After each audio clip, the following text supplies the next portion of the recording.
Today is Malcolm Horn, and we are the financial consultants for Alliant in Colorado and part of California and Arizona.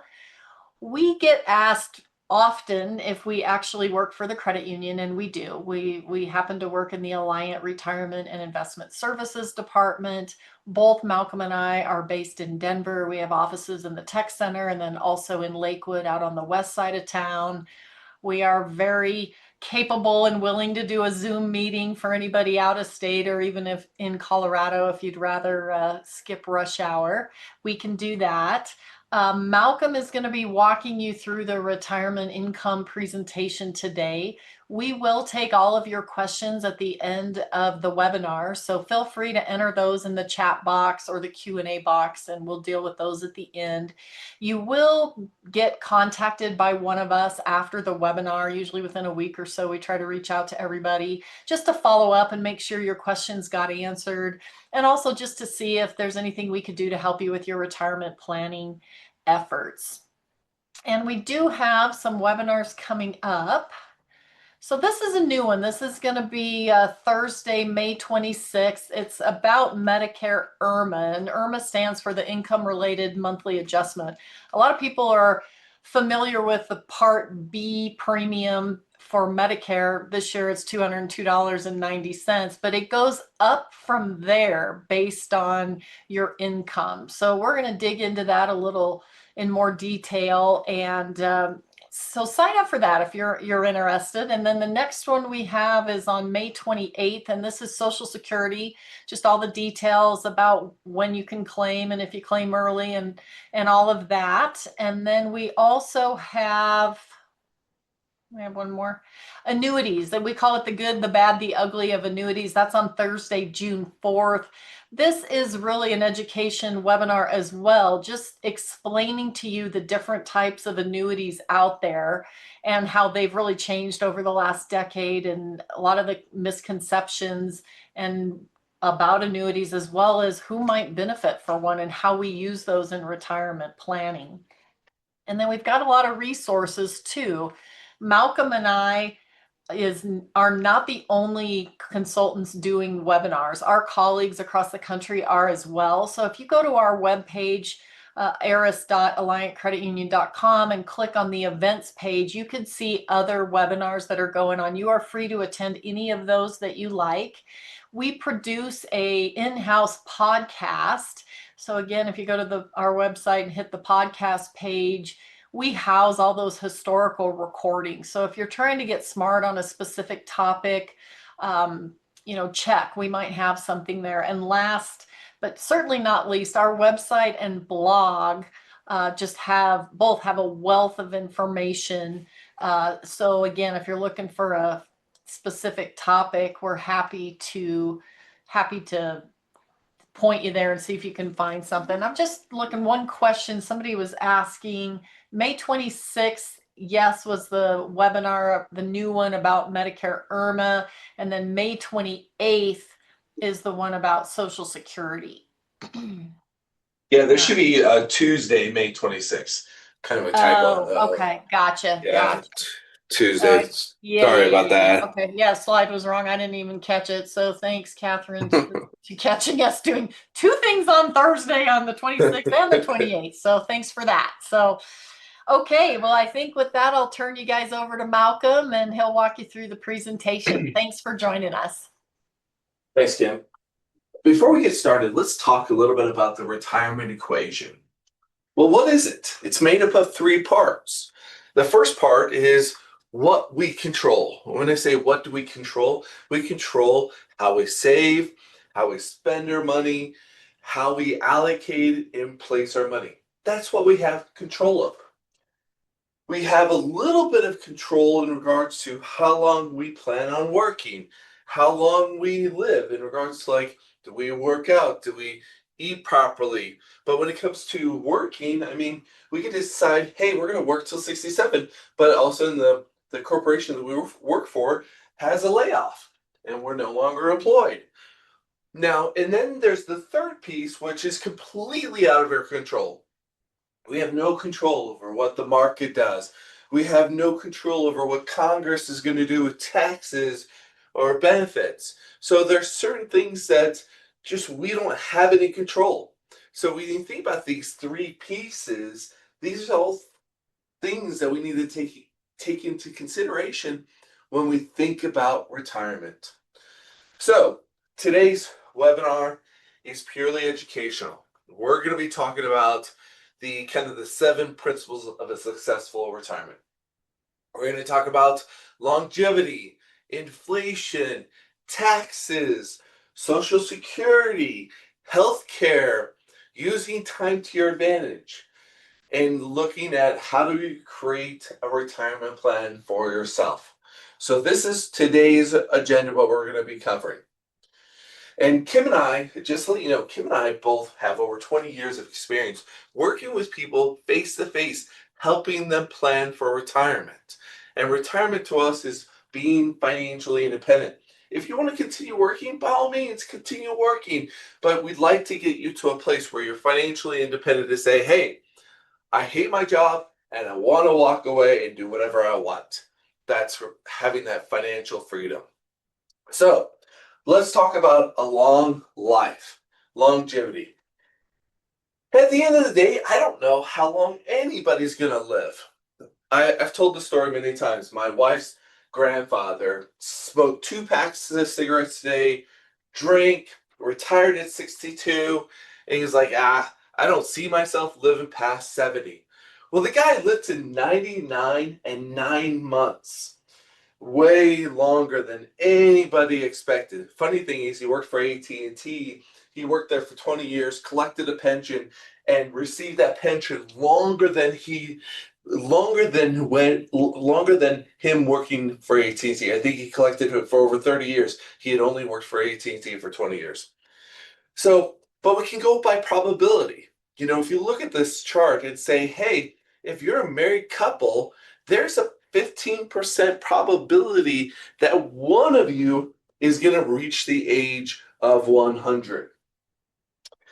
There's a 43% probability that one of you will reach the age of 95. Now, if you're a single man, you have a 6% probability of reaching 100.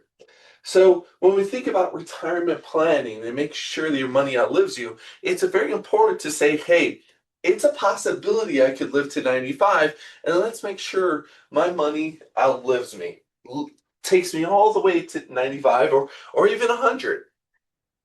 Another reason why we might be seeing ourselves live longer is we are working longer than before. Come 2033, they're saying that 10% of the workforce will be over the age of 75. Now you might ask, well, why, if you're 75, why are you still working? Well, there's some wants and needs to that. The wants maybe is, hey, you still want to stay active and want to be involved. I worked with a client,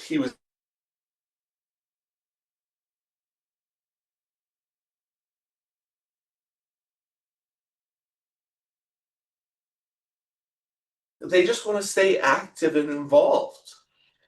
Also, some of the needs, maybe they just don't want to spend their assets. They're working because they have the ability to work and they have this income coming in and they want to buy extra things, or they don't want to spend down their assets. So we're starting to see, as I mentioned, people working later in life because either a want or need when it comes to their situation. Now, if there was a survey that was done that asked people, hey, do you plan on working beyond 65? 70% of those people said, no, I plan to probably retire after 65. Well, the reality of those people, 28% of those had to only experience retiring beyond 65 because there's certain things, like I mentioned, that out of our control, such as there was layoffs, they had health issues, they had to care for a family member. So there's certain reasons that might pop up that say, hey, my plan was to work to 65, but because of this situation, I can no longer work past beyond that. And of course, there's certain situations where people come in and say, hey, I don't want to work till 65 anymore, and I can retire earlier, and I'm going to do so. I mean, it's going to be your choice. It's making sure that you have that option. The other thing to be aware of is once you do retire, make sure you have a purpose, meaning think about this. I'll give you an example. Pilots right now have to retire at 65 if they like it. Now, some of the pilots might go work for the FAA or other kind of private corporations, but if they're working for United at 65, you have to retire. Once you retire, kind of think about, well, I spend 8 to 10 hours a day working. What am I going to do now? How am I going to use that time when I retire? Am I going to socialize a little bit more? Am I going to be hanging out with the grandkids? Am I going to maybe work out more now that I have all this time? So when you think about retirement and think about what am I going to do now, it's important to think about that. I mean, I have plenty of clients. We have plenty of clients that say, I'm more busier being retired than while I worked. How did I function and do all these things while I worked? So again, it's just something to kind of think about. Let's move on to spending and inflation. You might have seen this before that once you retire, there's going to be a period of time, let's say 10 years, where it's go go. This is your active phase of life where you're traveling, you're playing golf, playing pickleball, hanging out with the grandkids. You are much more active. And then there's going to be a point of time when you start to slow down. The grandkids have grown up and they don't want to hang out with you anymore. Or you just can't play golf anymore. Whatever the case, you start slowing down, or you don't want to travel anymore. You start slowing down, you're spending less money. And then you get into the final phase and you've completely slowed down, but all of a sudden you might be spending more money for healthcare.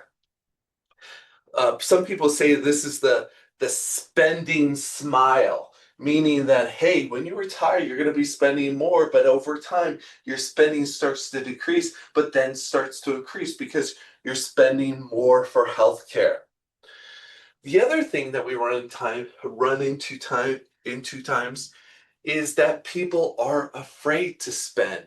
They've accumulated this money, but they don't want to spend because their assets will go down. And they just don't know how to spend your money. Well, maybe start thinking about maybe create yourself a own personal pension where you have, just like a social security, you have a guaranteed income coming in for the rest of your life. No matter how long you live, that income's coming in, giving you more income to spend and do the things you want. And then you have less fear of spending. Here's a good example. You might have heard this study that says, hey, if you have $1 million, the most you can spend each year is about 4% of that to safely not run out of money. So you have a 93% probability of never running out of money using that 4% rule. Well, 4% on $1 million is $40,000. So it's coming in and saying, well, you can just spend $40,000. Well, maybe think about it a little bit different. You could buy something that's going to provide you a guaranteed income right now for $500,000. It's going to give you a guaranteed income for someone that's 67, $39,500 guaranteed for the rest of your life. So that means that this other $500,000 that you have, you only need to take $500 out of that to supplement to get you the $40,000. The second bucket gives you more flexibility what to do with that money. Maybe you create more income. There's endless opportunities when it comes to this. So this 4% kind of rule of thumb may not necessarily be the way to create income in retirement. Now, when we talk about inflation, there's nothing we can do about inflation. Every year, everything's around us continue to increase. In June of 22, we saw 9% inflation. Now, inflation has come down since then, and we've started to see inflation tick up because of energy prices. So the last reading that we got in April was 3.8%. We'll see how long that continues. But the 50-year average has been in the threes. So whenever you're creating a retirement plan, you always have you need to make sure that, hey, I spend $50,000 today. Next year, we need to increase that by 3% or more to keep up with living expenses. If you don't, think about it this way. If you have $100,000 today, and in 20 years, using a 3% inflation, that 100,000 is the equivalent to $54,000. So you're with inflation, you're losing purchasing power. So you want to keep up with inflation so you can continue spending the money you want to. Now, at times people say, hey, buy stocks because they'll keep up with inflation. Well, if you look at this chart and the dot represents the inflation each year, and then the box, the chart is representing the real return of the S&P 500. Yes, there are some years where the stock market keeps up with inflation, but then there's other years that it doesn't. I mean, look at 22. The market was down 18%, but we saw almost 8% inflation. So, it's just, again, good information to know that when people say, hey, stocks keep up with inflation, not always. Okay, let's talk about taxes. Now, the top chart you're looking at is the historical top marginal federal income tax. So if you look all the way back in the 40s and 50s, you saw a 90% top marginal tax bracket. That top marginal tax bracket has decreased over years. Right now, we're sitting at 37%. And if we include the 3.8 with net investment income, that's where they're looking at 40%. But with every top marginal tax bracket, there's always certain deductions that you might receive. And when you look historically backwards over the last 40 years, the top effective tax rate on the federal level is about 22%, regardless of what that top marginal tax bracket was. So there was this thought that taxes were going to go up. But last year, the tax code was extended. And they permanently extended this. And that just means there's no expiration date. So in 5 years, 10 years, we could see Congress come in and change this. They have the ability to change this. So even though they could come in and say it's permanent, they could change the current tax law. We do know that it's good through the end of 2028. After that point, who knows what it looks like. But there was this thought that taxes were going to go up in 26. That's not the case. They actually came in, increased the standard deduction for joint and single filers. So this year, $16,100 and $32,200 from the standard deduction. That's the amount of taxable income that you can have and not pay any taxes on it. They also came in and provided a bonus deduction for seniors over the age of 65. So if you're over 65, you get an additional $6,000 standard deduction. It is phased out for a single person if your income is over $175,000, and for a joint, it's $250,000. Now, these are temporary deductions, meaning that they expire at the end of 2028. Now, there was this thought, oh, Social Security is not going to be taxed. Well, sorry to tell you, but Social Security is still subject to tax, and they're still going by tax rules that were originally put in place in the 1980s. And what that is, it says, hey, if you're a married couple and your income is between $32,000 and $44,000, provisional income is between $32,000 and $44,000, up to 50% of your Social Security could be subject to tax. If your income's over $44,000, that means that 85% of your Social Security could be subject to tax. And provisional income is your adjusted gross income plus 1.5 of your Social Security and any tax-exempt interest. That's what determines this provisional income that determines how much of your Social Security is subject to tax. So you're looking at something that's over 40 years old that has never increased with inflation. So more and more people pay taxes on their Social Security. Now, with the standard deduction, yeah, that helps reduce some of the tax liability, but depending on what your income is, you're still paying taxes on Social Security. The other thing to be aware of if you're a married couple is something called a widow's penalty, a widow's tax. And this is real. ultimately what this is that, hey, even if taxes stayed the same for the next 50 years, when one spouse passes away, the other spouse's taxes are going to go up. Because when one spouse passes away, you lose a Social Security check, you might receive less retirement income. You go from a joint filer to a single filer when it comes to your effective tax break. You lose a standard deduction. And possibly when it comes to Medicare premiums, you go from a joint to single filer, so your Part B premium and D premium might increase.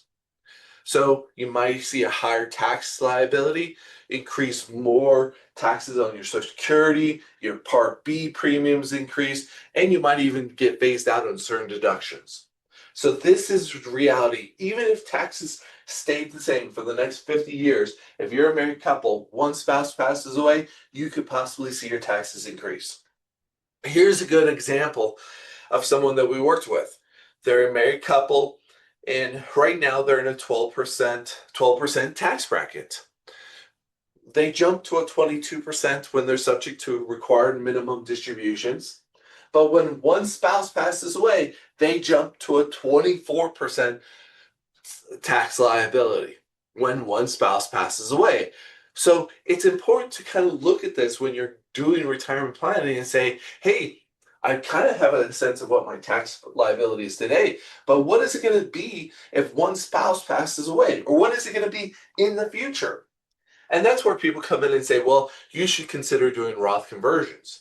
Roth conversions is when you're taking money out of your IRA, you're paying taxes on that amount, and you're putting it into a Roth IRA. As long as you've had that Roth IRA for 5 years, you're over 59 and a half, all earnings and interest come out tax-free. So you're basically paying the taxes up front. Now, I'm not saying everybody should go out and do Roth conversions, but you should question and say, hey, does it make sense? If you're going to be in a same or higher tax rate in retirement, maybe Roth conversions make sense. If you don't plan on using this money, maybe Roth conversions make sense. If you have available funds in savings to pay the tax liability, again, maybe it makes sense. Or maybe this is money that you plan on giving to your kids anyways. Maybe you paying the taxes on it allows them to inherit something completely tax-free, especially if they're doing much better than you and are in a higher tax bracket. So there's a lot of questions around this to ask and say, hey, does it make sense or not to do? And then, of course, there's other ways to reduce your tax liability. I mean, we're not going to get into it a little bit today, but you could do qualified charitable donations. After 70.5, you can give money directly out of your IRA to charities. It's another way to reduce some of your tax liability in the future. Okay, let's talk about Social Security.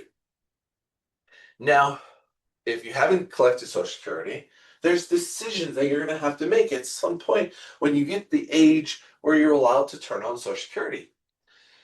So, at your full retirement age, you're able to receive 100% of your benefit. Now, your full retirement age depends on your year of birth. So if you were born prior to 1954, your full retirement age is 66. If you were born after 1960, it's 67. If you were born between 1955 and 59, it's 66 and some months. So you can see that, hey, okay, if I was born in 1965, which I wasn't, but my full retirement age is 67. That's when I'm eligible to receive 100% of my benefit. Now, I have the choice. I can collect my benefit as early as 62, but by doing so, I'm only going to get 70% of my benefit. Now, I can also wait till 70 to collect it, and I would receive 124% of my benefit. So, again, everybody's situation is completely different. Just because your uncle took it at 62 doesn't mean you should take it at 62. You really have to kind of look at this and say, what makes the most sense for my own situation? Now, there's that break-even point that people talk about. And the break-even point is just comparing two different points of time.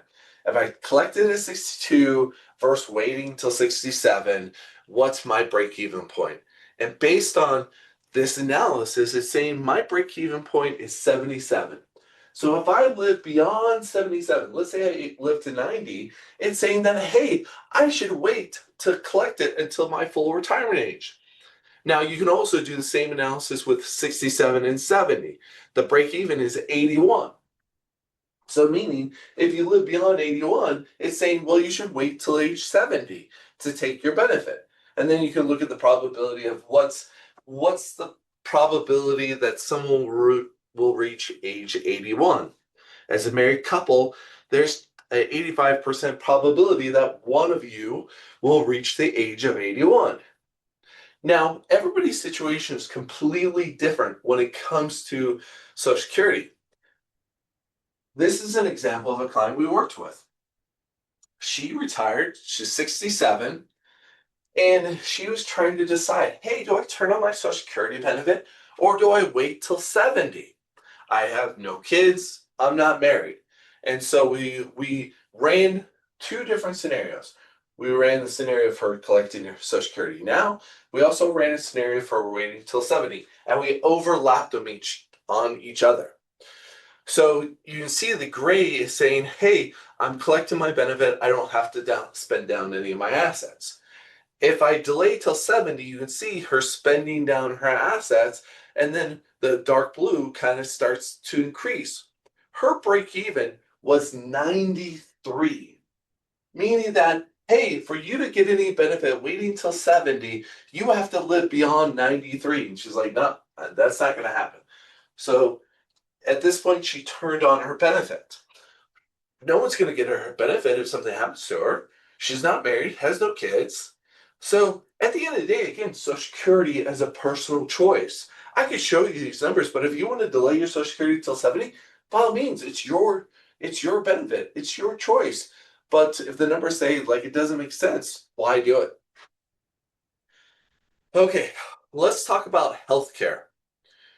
Now, when it comes to healthcare, if you retire before the age of 65, you either have retirement health benefits that you might get through the corporation, or you have to go out and get private health insurance. So let's use an example of someone that retires at 60. He has an income of $50,000. His total out of pocket expense, his total expense for private health care is almost $1,300. Now, based on his income, he might get some subsidies that helps reduce that amount. But in this case, it works out to be because of some of the subsidies that he gets, it's $400 a month. Now, these numbers change and they change every year, but just know, depending on what your income is, you may not get subsidies, and your full out-of-pocket expense could be $1,300 for private health insurance before you reach the age of 65.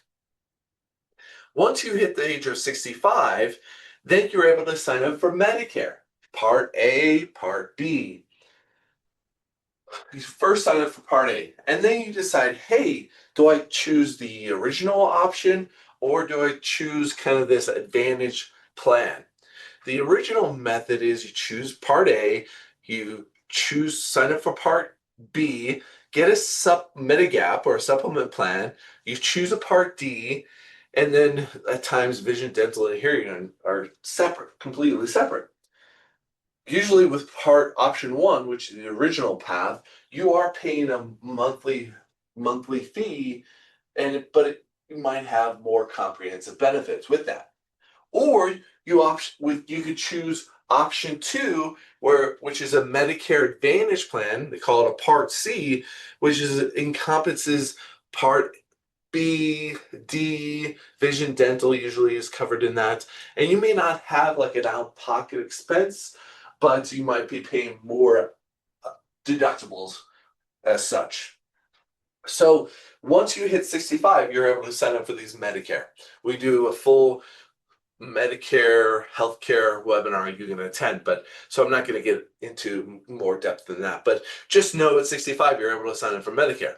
Now, the thing is, even with the original Medicare, when you add in kind of the Part B, a supplement, Part D, some out-of-pocket expenses, you're looking at almost $600 a month. We use a 6% inflation on healthcare. So in 20 years, is it 20 years? In 30 years, you're looking at healthcare being almost $1,700. So any good retirement plan, think about the cost of healthcare increasing greater than normal inflation. So that's why we use the 6% because healthcare does increase greater than normal inflation. So that's just the normal part A and B when it comes to Medicare. Now, the other thing that you have to be aware of is that depending on what your modified adjusted gross income is, your Part B premium could be higher. And it's always a 2-year look back. So if you retire today and you turn on Medicare Part B, they're going to look at what your income was in 2024. And based on what your income was in 2024 determines what your Part B is. So if your income as, say, a single filer, you're at 160, your Part B premium based on a 160 income is 405. Where a normal person, if your income was below 109, it's 202.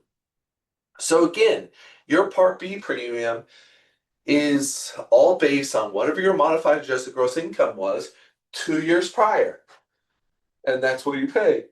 Now there are exceptions. Like if you retired, you can file an exception and say, hey, look, I was retired, my income goes down. There are certain life-changing events that you can file for that says, hey, I want my Part B to be decreased.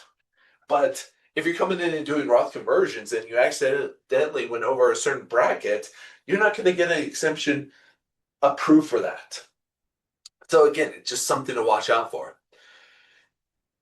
If you are still working and you have access to an HSA, health savings account, I highly recommend you contributing to it.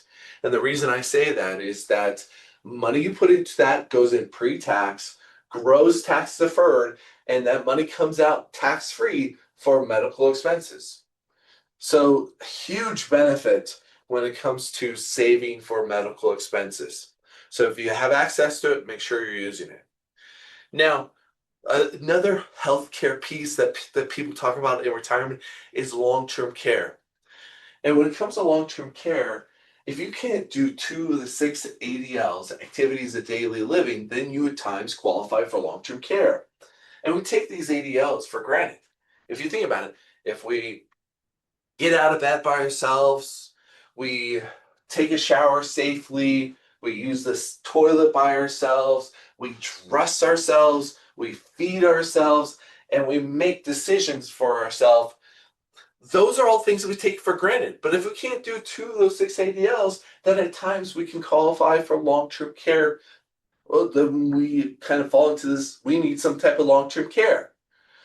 And there's so many different averages out there in regards to what a person could spend on long-term care. I just had a client last month. Her husband was in long-term care and they were paying $20,000 a month.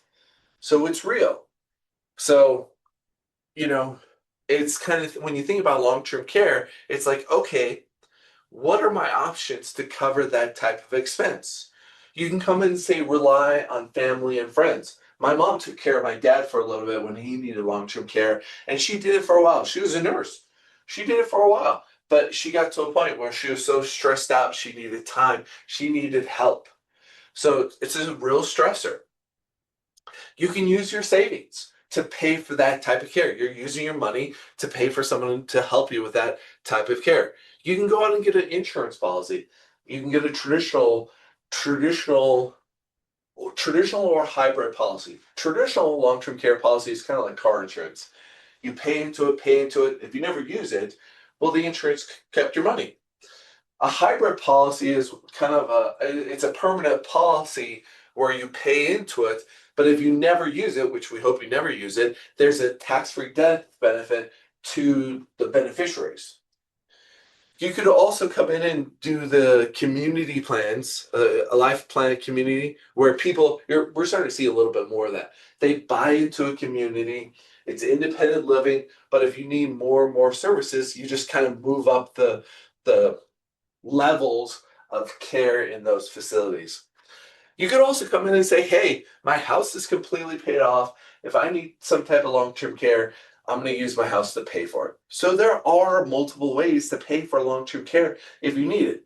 Now, if you expect the government or Medicare to pay for it, they're not going to pay for it. The only way they're paying for it is if you're dead broke. That's when you're going to be eligible for Medicare, Medicaid, and you have to have less than 2,000 of assets. Okay, let's talk about use time to your advantage. And when we talk about retirement income, it's replacing income in retirement. Receiving income as if you're still working, but you're not. And so there's certain things to kind of think about. The two common priorities when it comes to retirement income is I want to spend with confidence and I want flexibility. And some questions to consider is how much income will I receive? How long will my money last? How much risk should I take? And how do I have access to my money? These are good questions to kind of think about when you're looking at replacing income in retirement. You have to kind of think, what kind of person am I in regards to retirement? Do I need my assets, or do I really just want to increase my wealth and pass on more to my beneficiaries? Or have I've worked really, really hard for my money out and I don't want to take any risk. I want to protect it and maybe just live off the interest. Or maybe you're a person that says, hey, look, I have no kids, I have no family, I'm not married. I want to spend everything down to zero. So if I die and I have nothing to my name, perfect. So how do I create as much income and make sure that I still have an income coming in for the rest of my life? But if there's nothing left, I'm good with it. So kind of think about what type of person are you? You might hear about the bucket strategy. The bucket strategy is where you're creating 3 different buckets, and each bucket is invested a little bit different to supplement your income. So the first bucket is very low cost. It's kind of money markets, treasuries, CDs, things that are just going to provide you interest. And you're living off that for the next 1 to 5 years. You have a second bucket that may be taking on more risk, but maybe creating some income, more of a dividend strategy, something along that lines, which is supplementing you with the first bucket. And then the third bucket is more of, hey, I'm not planning on touching this money. I can take more risk. And if the market's up or down, if it's down, I can wait it through and let it recover and then eventually fill in my other 2 buckets. And the reason we talk about these different buckets, if you look at the different rate of returns on different asset classes and look at longevity or duration, it's really important. For example, like if you're planning to buy a car in a year, you may not want to put all of your money in equities, because if you look at the equity buckets in the 1 year period, equities could be up 52% or it could be down 37%. Hey, great. If you put $10,000 in the equity bucket and now you have $15,000, you have more money to spend on a car. But on the flip side of it, if you put $10,000 in and the market's down 40%, that means you only have $6,000 to spend. That's too much risk for 1 single year if you're going to use that money within next year. But when you look at equities and kind of look at a 20-year rolling period, the worst rate of return has been around 6, with the best 18%. So the more time you have on your side, the numbers work in your favor. Now, of course, when you survey people and depending on what their age is, you say, hey, 70-year-old person, what do you think your assets should be invested? They might come in and say, well, I'm 70 years old. I shouldn't take any risks. I should be conservative.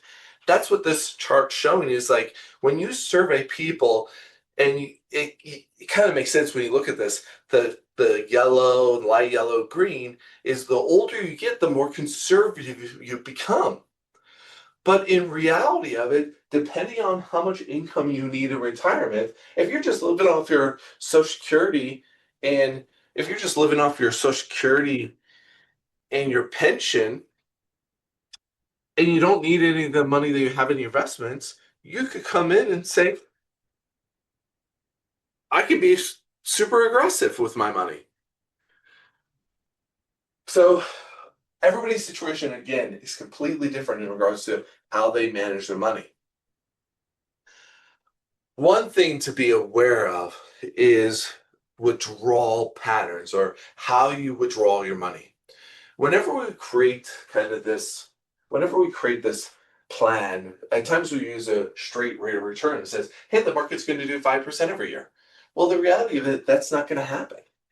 And if you come in and say, hey, let's say you have a 60-40, a 40-60 portfolio, and you just take money out of it on a monthly basis, regardless of what the market's doing, that's what that green line is with the arrows. When the market goes down, you're selling things at a loss and you're not going to recover that. So having more of a dynamic withdrawal strategy is more important. And it could be like a two bucket system. You have a bucket that's kind of guaranteed things or safe assets, and then you have a bucket that's more aggressive. When the market's doing great, hey, take it from there. When the market's down, you take it from your conservative bucket to replace your income. Here's an example of a 2025 fund. Yeah, these might be great while you're working and you're contributing to it. But once you hit retirement, like if the market's down, you're selling part of the market. This is made up of, this is a 50-50 allocation for someone that says, hey, you're going to retire in 2025, 50% of it's still invested in the market. So if the market goes down, you're selling things at a loss and you're never going to replace. Now, here's another concept, sequence of returns. Sequence of returns basically say that, hey, we're going to have good and bad years within the market. In the accumulation phase, it doesn't matter if you had a bad year in the first part of the year or the bad year part of the year. When you run these numbers in the accumulation phase, you still end up with $153,000, regardless if the market was up or down when you first started this kind of accumulation. But when you're in the distribution phase, what the market does right out of the gate is really important. So if you come in and say, hey, I'm going to take $5,000 out of that 2025 fund, and the market is down those first 3 years, but then they start to increase, at the end, you have $63,000. In client B, when you start with a good market and end with a bad market, you have $107,000. So this is really important when it comes to withdrawing money and how you withdraw money to replace your income in retirement. All right, let's move on to creating the plan. Create the plan you need for retirement you want. Now, retirement is kind of like, think about this as, think of retirement as kind of like climbing a mountain. You know, you're working, you're saving, you're working, you're saving, you're working, you're saving, and you're climbing the mountain. Sometimes you get to the top of the mountain, you're like, yes, I did it. But sometimes going down the mountain is the most dangerous. And especially in retirement, there's things that you necessarily don't think about while you're accumulating money. You probably don't think about how long I'm going to live, or how I'm going to withdraw money, or what's happening with interest rates or healthcare costs. You know, maybe you think about some of these, but there's so many different things to think about when you're in retirement and you're replacing your income, looking at replacing your income. So here's some of the planning that Kim and I do when it comes to looking at all these different risks and make sure that we're covering them. Richard and Deborah came and saw us. Rich is going to retire at 67. Deborah's going to retire at 65. Richard just has some health issues, so he doesn't see himself living beyond 85. Deborah, longer life expectancy. They both have assets in the 401ks, savings. Their house is completely paid off. Right now, they're both working, so they have an income coming in. They have Social Security benefits. Richard has a PPGC pension that he's going to be receiving when he retires. They want to replace $5,000 in retirement. Both of them with health care, $500 a month per person. We need to include that. They're going to be traveling also in retirement, so we looked at that. Federal and state taxes when we look at their overall situation. They're maxing out the 401k, they're receiving a match. And the first thing that we do is we put all these pieces together. So the blue represents their income that's coming in. The dark blue is the Social Security they're going to be receiving. The teal is the pension that they're going to be receiving. The yellow is withdrawals they're taking from their investments. The red is the required minimum distribution. And you see a drop off there. That's basically saying that's when Richard passed away. So when you look at this picture, it says, hey, you're able to replace your income throughout retirement and still leave quite a bit to the kids. Next thing we look at is taxes. Right now you're in a 22% tax bracket. When one of you retires, you're going to be in a 12. And then there's this window where you really don't pay any taxes. Taxes creep back into the picture when you're subject to required minimum distribution. And then once one spouse passes away, your taxes do increase a little bit. So with that picture, then we can look at, well, does it make sense to do Roth conversions? So when we do a Roth conversion calculation and say, hey, let's stay within a 12% tax bracket, does that make sense? And the yellow represents the Roth conversions that you can do in those years. And it shows us, hey, you're able to save $112,000 in taxes, meaning that's $112,000 that you get to keep in your own pocket that you did not give to the IRS. Your net worth also increases. We can also come in and say, hey, does it make sense for Richard to delay till his Social Security till 70? In this case, it's 79 at the break-even point. Well, Deborah's going to live beyond that, so maybe it does make sense for Richard to delay till 70. If Richard wanted to retire earlier, is that a possibility? And yeah, looking at this, it's a possibility. If he wants to retire earlier, he's able to. You're just leaving less money to the kids, and if you're okay with that, so be it. So this is the planning that Kim and I do when we work with our members. We put all these pieces together to help you create a plan and visualize everything all at once and create you a roadmap. I mean, there's so many things that we here can help you with. We can create a withdrawal strategy. Does it make sense to take IRA and delay Social Security? Does it make sense to do Roth conversions? What money should you use first to replace your income? So these are all things that we're able to help you with when we're creating a comprehensive plan for you. So with that, I am going to answer questions. Hopefully there's questions, but I'm also going to kind of put a poll out there where if you'd like us to contact you to set up an appointment, we're happy to do so. Just indicate that on the poll. And I'm going to launch that right now. Perfect. And then our contact information is